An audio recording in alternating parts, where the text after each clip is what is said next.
All guests on ZASLOW Show 2.0 brought to us by the official beer of the program. You know we're talking Johnny Cuba. European roots with that Caribbean soul, a refreshing German lager in a can. Pick up a six-pack of Johnny Cuba. Go to johnnycuba.us, use the Johnny Locator, find the nearest location to you. Presidente, Sedanos, Winn-Dixie, Fresco y Mas. Make sure you always drink responsibly. And don't forget Johnny Cuba's mantra, stay tranquilo. All right, everybody knows. I love this guy. My pal is Robby Ramos, who I've not spoken to in a little bit. He is one of the stars of Heels, which is now on Netflix, all right? That's where it belongs. I mean, get off this godforsaken Stars. Robby, thank you so much for joining us here again. It's good to see you, pal. How are you? Thank you, Zaz. I'm good, man. Excited. We just premiered Sunday on Netflix, and things are looking good, man. So I'm pumped. So to give some background here to what's going on. Everybody knows I love Heels, which premiered maybe 4 years ago. Is that when? Something like that. Yeah, I think we premiered in 2021. I want to say. Yeah. So you guys did 2 seasons on Stars, and now the show is on Netflix. And let everybody know why that's important. Okay, so it's massively important. We premiered our first 2 seasons on Stars. The second season was in the middle of the writers and actors strike. So when that came out, nobody was able to promote it. And we literally came out I think the month that the actors went into strike. It's funny, you mentioned that. You're right with the timing, because I reached out to you. I was like, hey, season 2 is starting up. Let's come on the show. And you told me, you're like, respectfully, I would love to come on, but I got to stand with my brothers and sisters. I can't come on. Yeah. We couldn't do it, man. We couldn't do it. So with that, along with, I think Stars wasn't the right network for the show, just in terms of the demographic. And I think some of the, some of the more behind the scenes stuff that was going on. But so now with Netflix, we have the chance to bring this show back. We got canceled from Stars during that strike. So at the same time, we weren't even able to talk about the cancellation. It was like a weird time, man. So this almost feels like a rebirth in a sense. Almost feels like the real first birth of this show is now. That's what it feels like to me, at least. So this is very important, all right? Because whether you've seen Heels or you haven't seen Heels, this is now an opportunity for the show to continue. Because like Robby said, it was canceled on Stars. They were not going to allow a season 3. And if enough of us watch it on Netflix, you're telling me they could greenlight Netflix will then produce a season 3. Oh, absolutely. Yeah. And I mean, all the actors from Stephen Amell down to me, down to, the stunt team, down the line, man, we're all wanting to come back, because it feels like it never should have ended there. If you saw, did you get to see the end of season 2, Zaz, or no? Okay. I'm glad you brought this up. So here's what happened with me. I want to binge the show. I love Heels. All right. I was so pleasantly surprised when season 1 came out, and I'm like, this show is awesome, because it's not even really a wrestling show. It's a show about family. It's about this family that is struggling at work, and Stephen Amell, who plays the lead character, he's struggling to keep his family together while keeping his business afloat. And it's about, taking it over from his father and keeping a relationship with his brother. It's a show where you don't have to love pro wrestling like I do in order to love the show. It's got a lot of heart, this show. So I love it. And then season 2 rolls around, and I want to binge the show. So I'm going to let a bunch of episodes kind of gather, and then I'm going to watch, so I don't have to wait every week. And then we got the note from Stars that even though the show is so popular and critically acclaimed, that they are not going to produce a season 3. So I'm saying to myself, fuck you, Stars. I'm not giving you my money. So I'm not subscribing to Stars. Like, I would, buy like the 6-month package. So I'm like, no, I'm not going to do that. So Robby, I have not seen season 2 yet. Okay. So I'm actually so excited now because I got something new that I could watch now. So I'm going to be binging season 2 any day now. I'm very excited to catch up. Awesome. Well, that excites me that you haven't seen it, because there's a lot of revelations and things that happen in season 2 that I think you're going to love, man. And then the way it ends, it leaves you wanting more. Mike O'Malley, the showrunner, did a brilliant job of kind of making people be at the edge of their seat throughout this whole second season, and it ends in a big way. So yeah, I'm excited for you, Zaz. No, you're gonna love it, man. And as a wrestling guy, like this season, the second season in particular, really dives into the backstory of some of these characters, namely Wild Bill, right? And Wild Bill, season 1, you kind of see him one way, and at the end of season 2, you're gonna see him a different way. Okay. So without giving away too much, man, you kind of see a different side of Wild Bill. I'll tell you, the end of season 1, where he's in the big main event match and he shits himself, and so he can't keep going in the match. Oh my God, what a scene. He's just got to lay and play dead on the ring apron because he shit himself.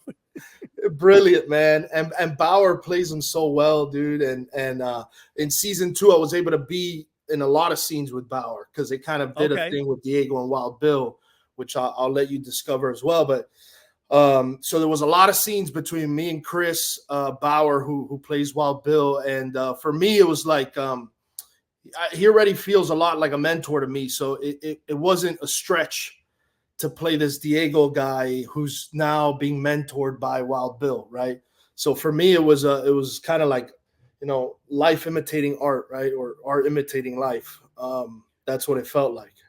These are great actors in the cast of Heels. Yeah. You got Stephen Amell, of course, who's a huge pro wrestling fan. You got Mary McCormick, who is a long-time established actress.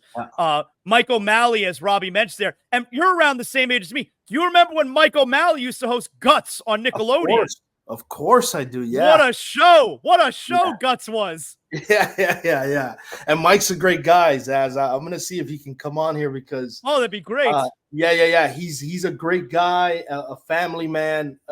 Again, one of those mentors to me because, I've got kids now. I've got 2 little girls, about to have my 3rd. And, thank you, man. And seeing somebody who's a family man in this business of mine is a beacon of light to me, because a lot of times you hear about people kind of doing wild things behind the scenes. Mike, Chris, these guys on the show. It's a good crew you're working with. Everybody gets along. Dude. Yeah. No. The crew, I think that's part of why we want to come back, Zaz, to be honest. Like, I think everyone really kind of got really tight during the pandemic and all that together, because we had to stay together, We couldn't go out to places and things, so we had to go to each other's houses and that kind of thing. So we really created kind of like a pseudo family there at Heels, and I think that's part of the reason why we really want to come back. When did you realize the show was a hit? Man, I think when we started to get that critical praise from the critics, I think we're like at 94, 95% on Rotten Tomatoes right now. You never really know what you're making until you see it, right? So I think when I saw the show, I realized like I was part of something special there, Like you said, some of these actors have been around for a long time. I mean, Mike, this is the first time he's doing a role similar to the one he's doing now, right? With Charlie Gully. And Chris Bauer, same thing. I mean, he's getting the ability to really stretch himself here with this character. And so seeing some of these guys' performances to me is when I kind of realized like, wow, man, we have something really special here. And we're hoping we get to do more. Like you said, man, they got to watch the show and then the double thumbs up, dude. That's big on Netflix. Yeah. And I'm telling you, like, even if you're not a big pro wrestling fan, the show's not about pro wrestling. It's not. There's a lot of wrestling in it, but it's not about pro wrestling. Like you're going to like the show. It's like we both said, it is critically acclaimed. It is a fantastic show. Now, how about you're working with Punk? I mean, CM Punk is back in season 2, right? So you got to work a bit more with him. Yes. Yeah, man, Punk's hilarious, dude. And Mike would write him these little one-offs. You'll see in season 2, he's got some dingers, of lines. Some of his lines are hilarious, but and his wife AJ Lee is in a little bit of she's season in it 2, right? too. And and you know what's cool, Zaz? So you'll see it in season 2. I'm in a scene where they're kind of like practicing in the ring, but there's nobody in the DWL there, and it's just me and Duke Davis Roberts, who plays Big Jim, and we're watching these two like greats, right? Yeah. And this was before Punk came back, so. Yeah, Punk, I don't think had come back yet, or if he had, he was just doing his AEW stuff. Yeah. And then AJ Lee, she hasn't done it in a while. So to see them doing these moves, we were like, God damn, man, these are the professionals. Now we're looking at professionals. And how about working with James Harrison, former Steeler legend? He's great on the show.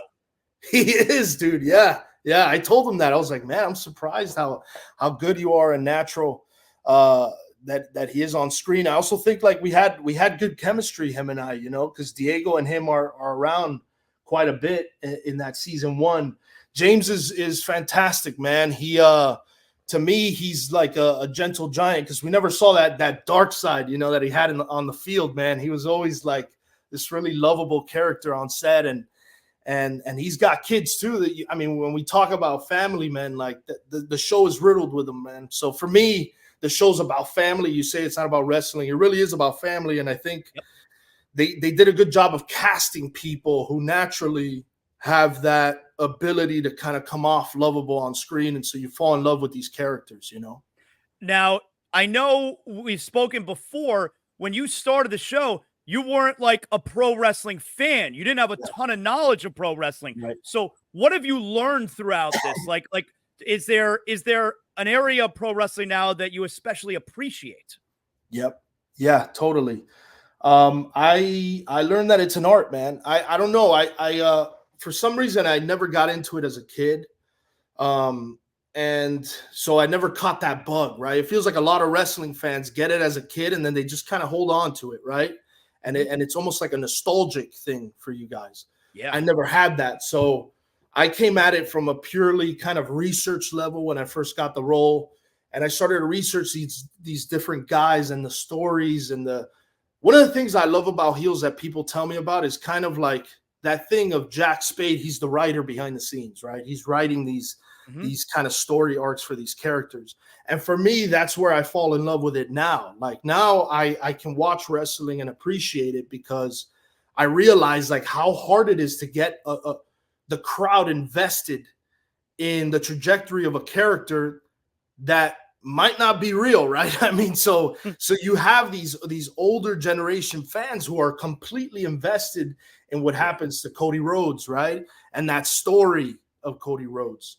And so to me, now that's what I fall in love with, is the storytelling aspect. And Punk, when you bring up Punk is like he's a genius at creating this kind of feel of, you don't know if what he's saying is in the character or is it really what he feels or what's happening behind the scenes. He's got he got into that fight at AEW and you're like, wow, man, this is real. He's not bullshitting us. Like there's something. That's when wrestling is at its best, when the lines are blurred. I agree. And he does a great job at that. Like he's, when I see him again, hopefully if we get to shoot heels again, I really want to dive into that with him, because the first 2 seasons, I really wasn't able to kind of pick his brain about that. I hadn't like completely formulated this new appreciation that I have for wrestling yet. But now after it's been 2 years since we filmed that last season. Yeah. So it's been a while, and I've been able to kind of digest everything and let it settle. And so now I've got a million questions for Punk that hopefully we get back to work and I can ask him. Everyone needs to watch Heels. It came out, I believe it released yesterday, on Sunday, I believe it released. So on Netflix right now, you can watch Heels. Season 1 and Season 2 are there. I'm very excited to catch up for Season 2. And if enough of us watch, and I think that is going to be the case, there will be a Season 3. And this has happened before, Robbie. Like, I remember we're going back like 15 or so years, maybe even closer to 20 years. This happened with Friday Night Lights, the television show, where it was originally on NBC. It was super popular, but it like critically acclaimed, but the ratings weren't great, I guess. And it went away. NBC canceled it after 3 seasons, and there was a major uproar. And then a streaming service, I forget which one, maybe it was Prime, picked up for seasons 4. They did a season 4 and a season 5. So like the fans had spoken, and then this other service picked it up and produced another couple seasons. So there is precedent for something like this to happen for Heels. I didn't know that. I didn't know that about Friday Night Lights, and it's a show that people always bring up and link with Heels, right? Because it's our show at the end of the day is about family and what's going on behind the scenes with these characters. Right. It's not so much about wrestling, like you said. Wrestling is just the backdrop to the story. You know, another show that happened was Cobra Kai. Cobra Kai was on YouTube Red, I believe, first. Right. And then they picked it up on Netflix, and now it's soaring. Manifest is another one. I mean, there's a bunch. Yeah, there's a bunch that have caught steam. So we're hoping we could catch that wave, man. Tell everybody what you got coming up next. I know you're in a show that's going to be on HBO soon, right? Yep. It's called Duster. It's a crime thriller. It's with Josh Holloway from Lost. I love him. Great guy, man. He's great in the show too. And the writing is fantastic. It's J.J. Abrams is co-showrunner with LaToya Morgan. And it's got like Tarantino type dialogue, which I love. I think we spoke about that last time. Tarantino's one of my favorites. So it's got that like 80s black exploitation as well kind of feel to it. It's a very cool show, man. And I'm excited for people to see it. I think it'll come out either January or February of next year on HBO. Now, when you have a show that comes out, it's premiering on HBO or Stars or whatever. Yep. And you're sitting down to watch with your family. Do you tell them, like, do they want to know what's going to happen in the show, or do they want to be surprised and don't want you to tell them anything? No, they want to be surprised mostly. Yeah. I've had some experiences though, Zaz, because I've been acting for a while, and my parents, they don't speak English, right? They're Cuban immigrants, and so I've had some experiences with them of like, you know, I had a stint on Orange Is the New Black, and it wasn't exactly like a good character, you know. He was a little bit of a scumbag. So, like, imagine watching with my parents this role I'm doing on Orange Is the New Black, and it was like my first big TV gig out of New York, and so it doesn't always translate well, but no, my family's very, very excited for me, and they just did a surprise little get together yesterday on for the show and for me, and so I'm extremely grateful for them and everything they've done. How do you decide what roles you want to go after? Nah, there's none of that at this point. At this point, it's hey, if it's available, you're going to try for it. At this point, you know, I think that there are roles that I wouldn't do. Anything having to do with children or something like that, I don't think I could do it. Now having kids, and I don't know.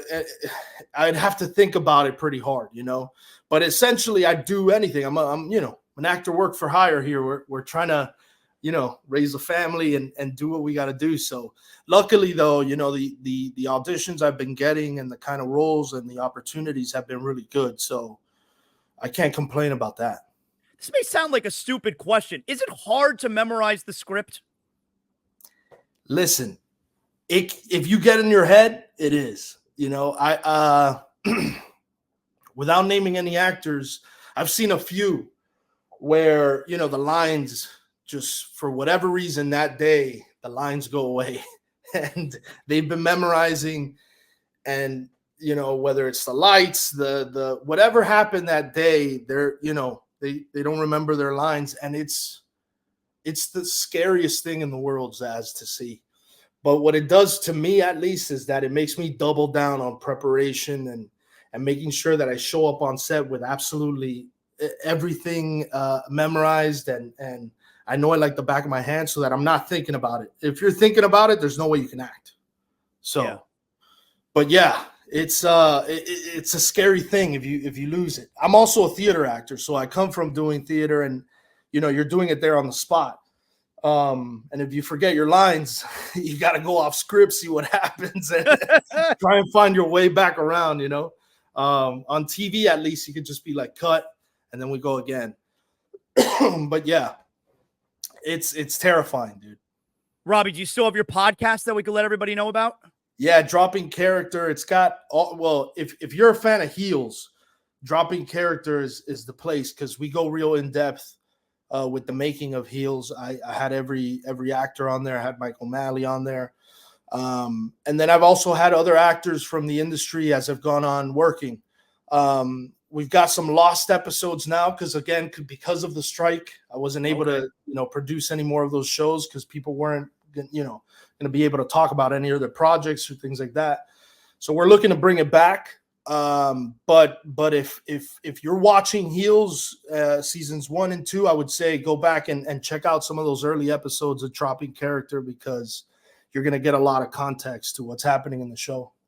Well, I'm looking forward. Again, everybody out there, you got to watch Heels. You're going to love it, all right? On Netflix. It's there now, seasons 1 and 2. I'm very excited now that it came out on Sunday to dive into season 2. Bang that out. I can't wait to see how it ended. With season 1, the way it ended, how it picks up in 2. I can't wait to check it out. It's such a fantastic show. I was so pleasantly surprised when it first came out. And I remember, how was it? I don't did you call in when I was still on 790? I think maybe you called in, or maybe you texted into the show. You were listening, like, ZASLOW, you love Heels, I'm in Heels, which was really awesome. Yeah, man. No, that was, we didn't have a video component yet. I think it was just a phone call, and I called in. So, it's great memories, man. And like I said last time, dude, you're a legend here in South Florida and in Miami particularly. So it's always an honor to be here with you, Zaz.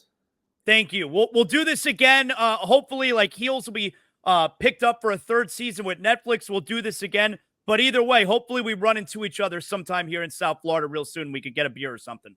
Absolutely, man. I'd love that. Anything else? Did I leave anything out, Robby? Let's let everybody know everything that's going on. You did a great job, Zaz. Thank you for everything, man. And just watch Heels on Stars. On Netflix. On Netflix. On Netflix. That's right. I will dub that part out. On Netflix. Yeah. Great job, Robby. Thank you, man. Thank you, Zaz. All right.